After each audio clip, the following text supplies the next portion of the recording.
문화유산 보존관리 활용 및 박물관 분야 예산 지원. 세금이 아니라면 평가받을 필요도 없다. 심준용 기회 덜셈. I. 신성한 자율성과 엄중한 공적 책무 사이에서 개인의 열정과 헌신이 이변의 문화적 성취는 그 자체로 존중받아 마땅하다. 고고 삼성 이건희 회장의 유족이 국립중앙박물관에 기증하니만 1천여 점의 문화유산이야.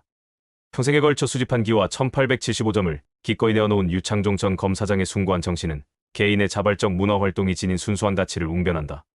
이들의 행위는 외부의 평가나 강제를 통해서가 아니라 문화유산에 대한 깊은 애정과 사회적 기여에 대한 자발적 의지에서 비롯되었다. 코리아나 화장품 창립자 유상옥 선생의 화장 문화유산 수집, 화가 김종학의 목칠공예품 기증, 그리고 이름 없는 수많은 개인 수집가들의 기증 사례들은 민간 영역에서 문화가 어떻게 자생적으로 꽃피운지를 보여주는 증거다.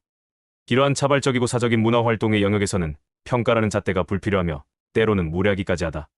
그들의 동기는 내재적이며 그 성과는 사회적 찬사나 시장의 인정으로 자연스럽게 드러나기 때문이다. 수많은 사립박물관이 재정적 어려움 속에서도 꿋꿋이 운영되는 현실은 바로 이 자발성의 힘을 증명한다. 폐쇄 관련 이슈가 좀 있기는 해도.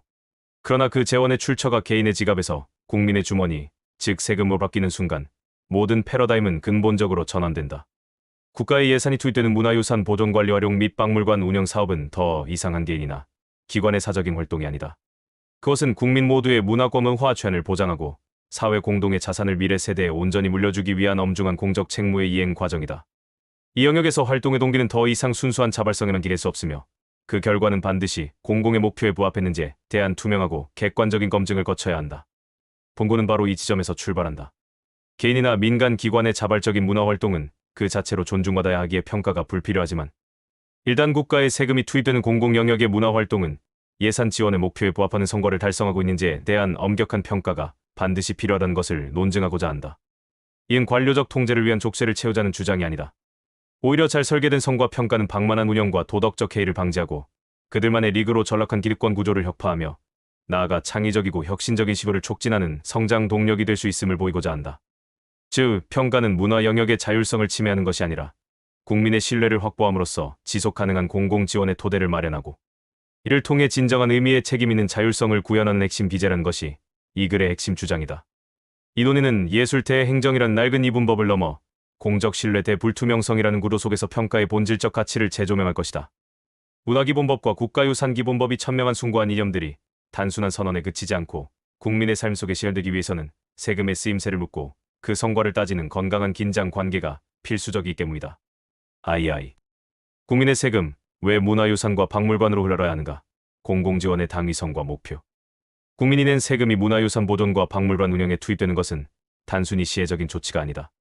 이는 국가가 국민에게 부여받은 법적 철학적 책무를 이행하는 과정이다.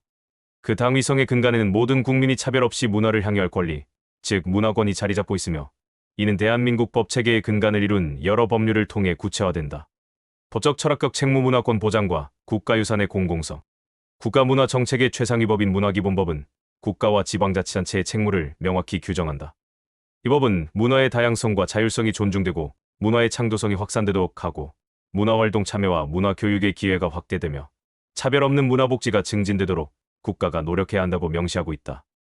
특히 제5조는 국가가 국민의 문화권을 보장하기 위하여 문화진흥에 관한 정책을 수립 시행하고 이를 위한 재원의 확충과 효율적인 운영을 위하여 노력하여야 한다고 규정하여 재정 지원의 의무를 분명히 했다.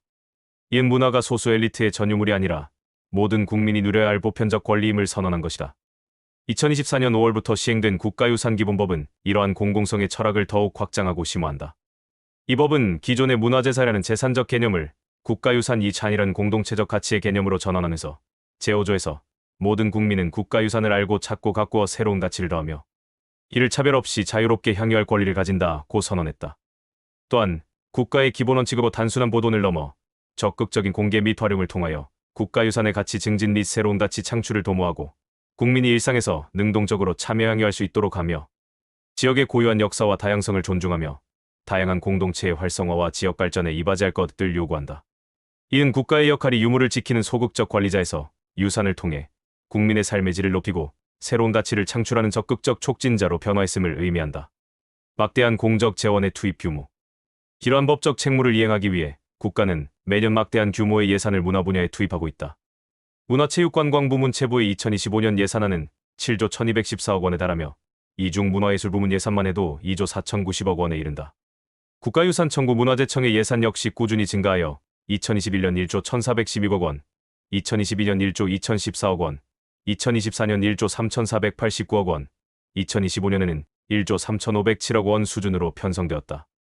이 예산은 구체적인 정책 목표 달성을 위해 세분화되어 집행된다. 예를 들어 2024년 국가유산청 예산은 문화재 보존관리 및 보호에 8,145억 원, 문화재 활용에 961억 원, 문화유산 교육연구에 792억 원 등으로 배정되었다. 문체부 역시 청년문화예술 패스 지원 170억 원, 통합문화이용권 지원금 인상 2,397억 원, 궁중문화축전 70억 원 등 국민의 문화 향유 기회를 확대하기 위한 다양한 사업에 재원을 투입하고 있다. 이는 단순한 숫자의 나열이 아니라 국민의 문화권을 실현하기 위한 국가의 구체적인 약속이다. 공공지원의 목표 선언과 현실의 괴리.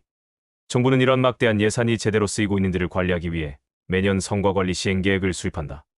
문체부와 국가유산청의 성과관리 계획을 살펴보면 삶의 질을 높이는 국민문화환경 조성, 문화유산 보존 전승 강화로 지속가능한 미래가치 창출, 국민이 공감하는 문화유산 정책으로 일상에서 누리는 문화유산, 구현 등 국민 중심의 거시적 목표들이 설정되어 있다.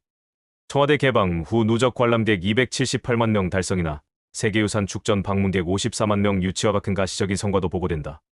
그러나 이러한 화려한 목표와 일부 성공 사례의 이면에는 심각한 괴리가 존재한다.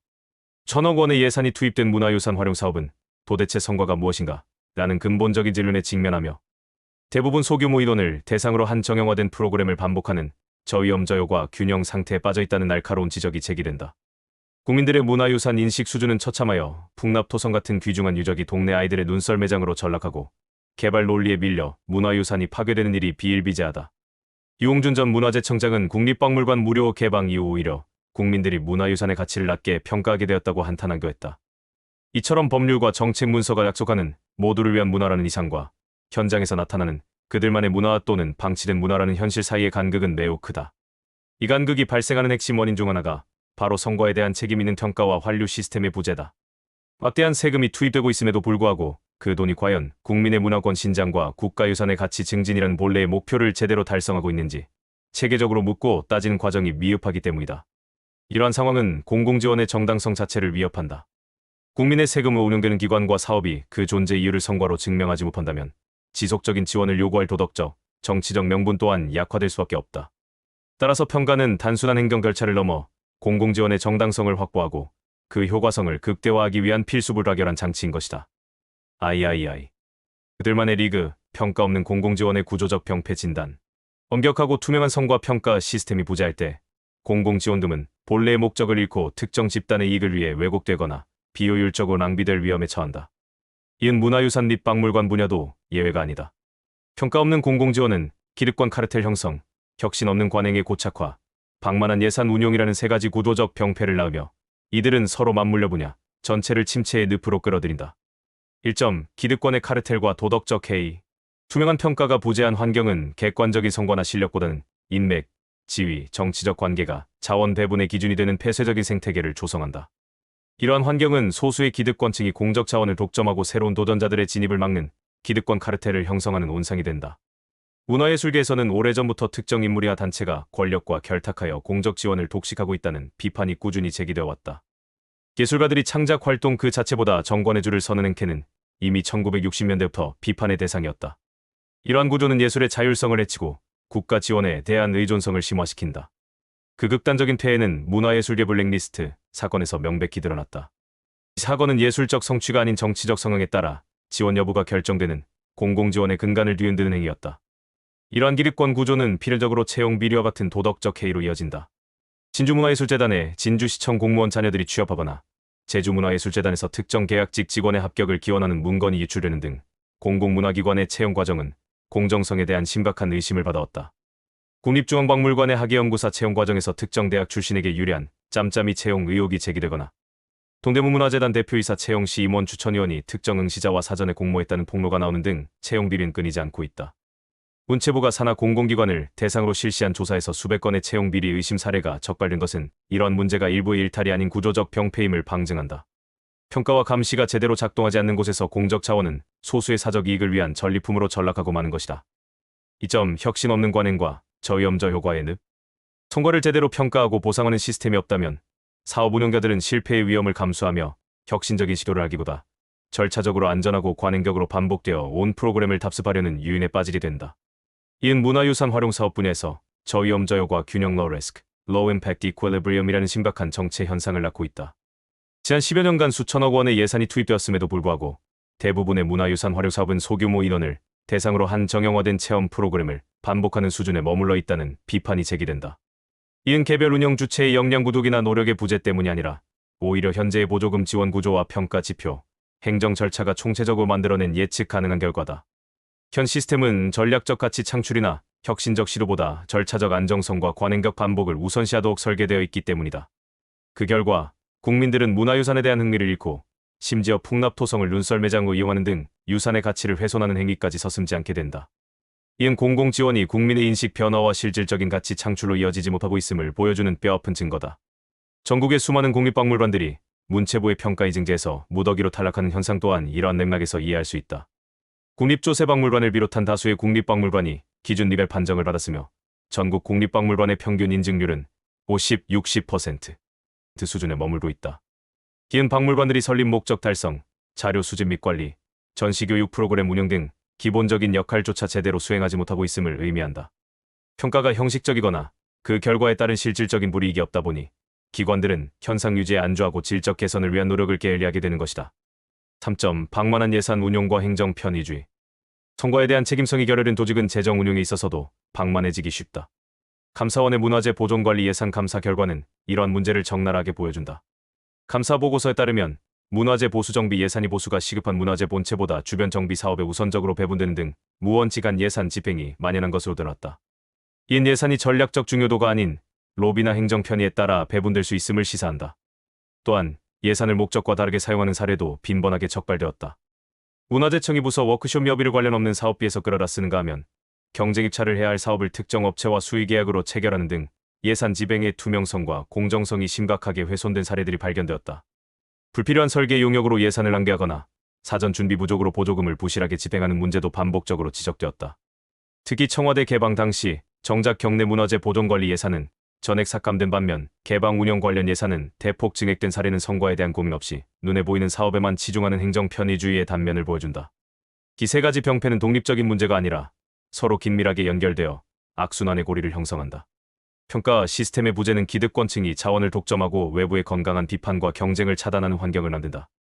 이렇게 형성된 폐쇄적인 구조는 혁신 동력을 상실하고 저위험 저효과의 관행에 안주하게 만든다. 이러한 비효율과 정체는 필연적으로 예산 낭비와 방만한 운영으로 이어지며 결국 국민들의 불신을 초래한다. 공적 지원의 성과를 체감하지 못하는 국민들은 점차 문화 분야에 대한 재정 투입의 회의를 느끼게 되고 이는 장기적으로 분야 전체의 공적 기반을 약화시키는 결과를 낳는다.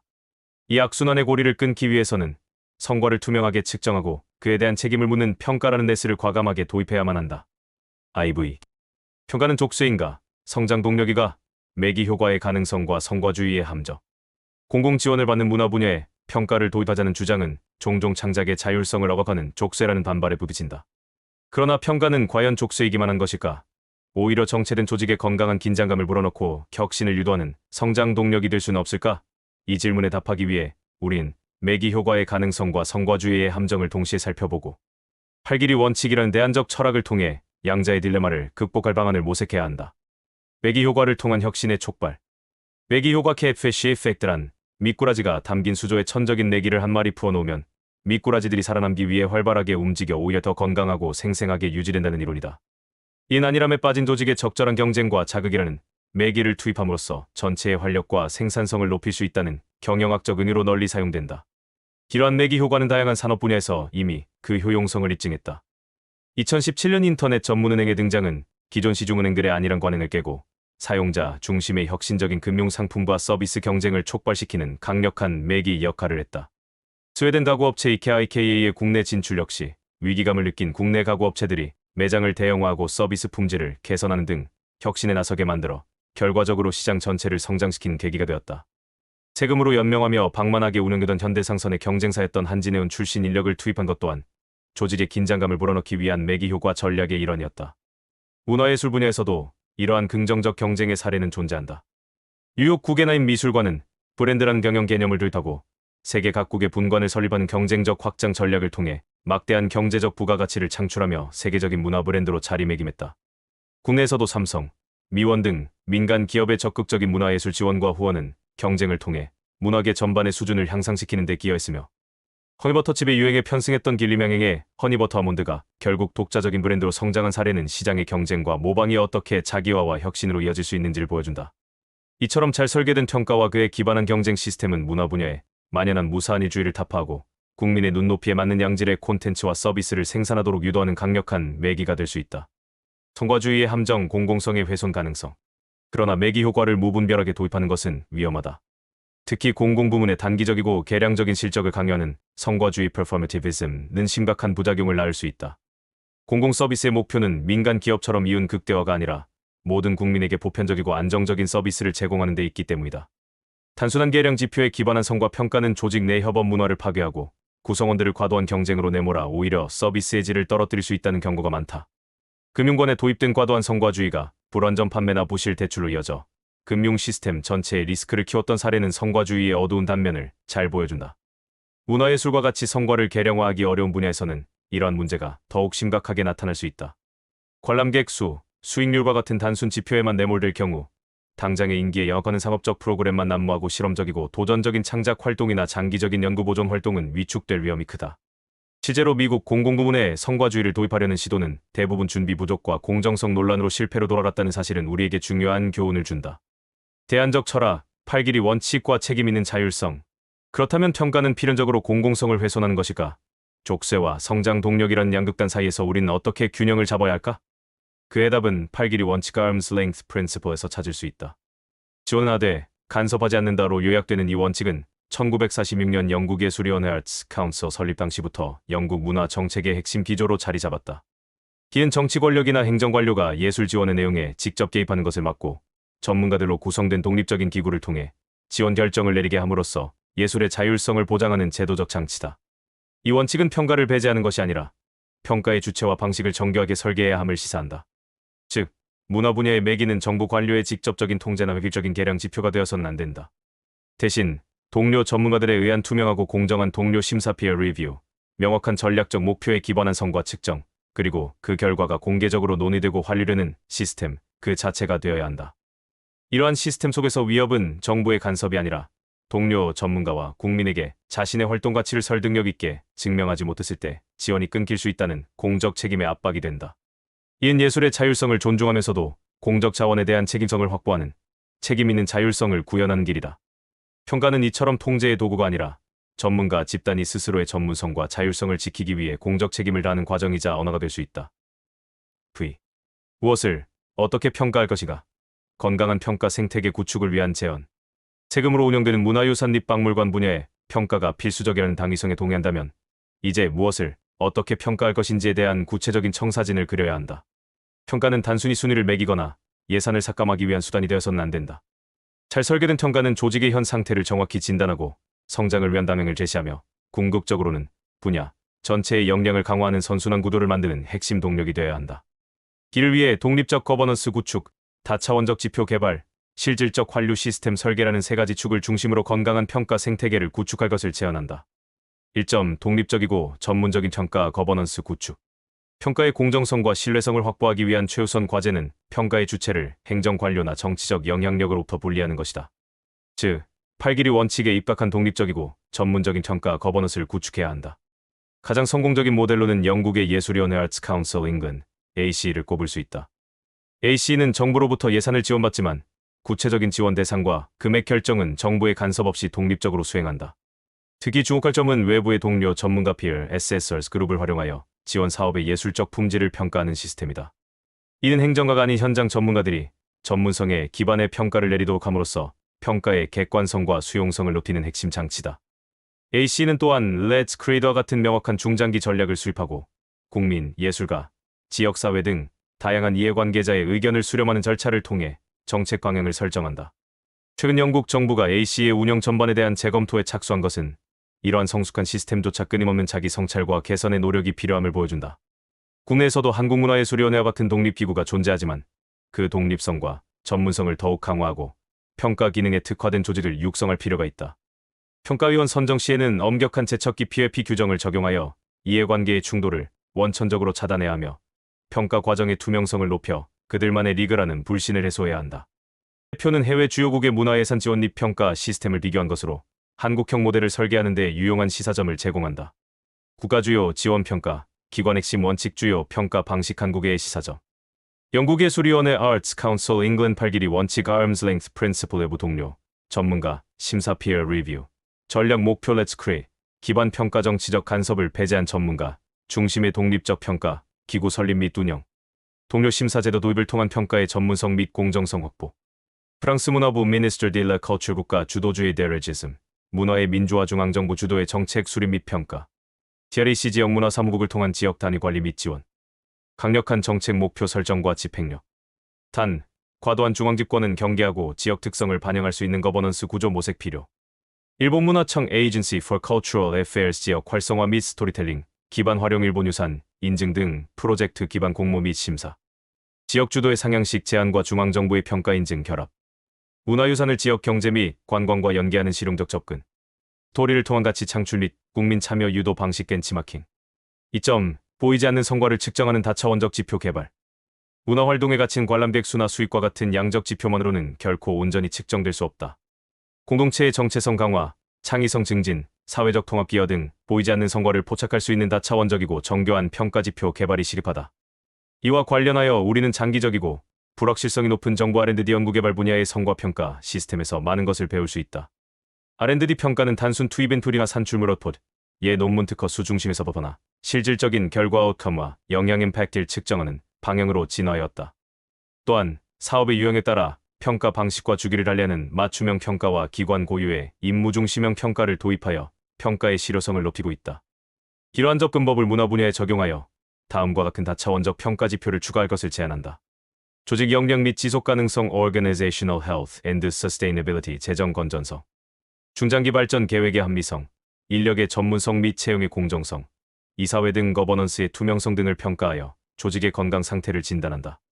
혁신성 및 미래가치 Innovation and Future Value 새로운 관람객 개발 노력, 디지털 기술 활용 3D 데이터베이스 구축, 미디어 아트 등 타 장르와의 융복합 시도 등 미래지향적 가치 창출 노력을 평가한다. 이러한 다차원적 지표는 기관들이 단기적이고 가시적인 성과에는 매몰되지 않고 장기적인 관점에서 본질적인 가치를 추구하도록 유도할 것이다.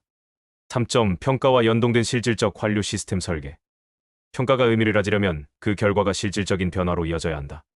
현재의 박물관 평가 인증 제도는 인증을 받아도 뚜렷한 인센티브가 없고 탈락해도 국비 지원 중단과 같은 실질적인 불이익이 미미하여 종이 호랑이에 불과하다는 비판을 받는다. 평가가 단순한 요식행위에 그치지 않으려면 결과와 연동된 강력하고 체계적인 환류 피드백 시스템이 반드시 필요하다. 첫째, 탁월한 성과를 보인 기관에는 확실한 인센티브를 제공해야 한다. 최우수 등급을 받은 기관에는 예산을 증액하고 단연도 지원을 보장하며 행정 절차를 간소화해주는 등 더 많은 자율성을 부여해야 한다. 이는 다른 기관들에게 긍정적인 동기를 부여하고 잘하는 곳에 자원을 집중하여 성공 사례를 확산시키는 효과를 낳는다. 둘째, 부진한 성과를 보인 기관에는 건설적 개입이 이루어져야 한다. 단순히 예산을 삭감하고 끝내는 것이 아니라 평가 결과를 바탕으로 구체적인 경영 개선 계획을 수립하도록 요구해야 한다. 외부 전문가 컨설팅을 지원하고 목표 달성 여부를 지속적으로 모니터링하며 개선 정도에 따라 지원 수준을 조절하는 조건부 지원 방식을 도입할 수 있다. 이는 평가를 징벌이 아닌 진단과 처방의 도구로 활용하는 것이다. 셋째, 지속적인 부진에는 책임 있는 조치가 뒤따라야 한다.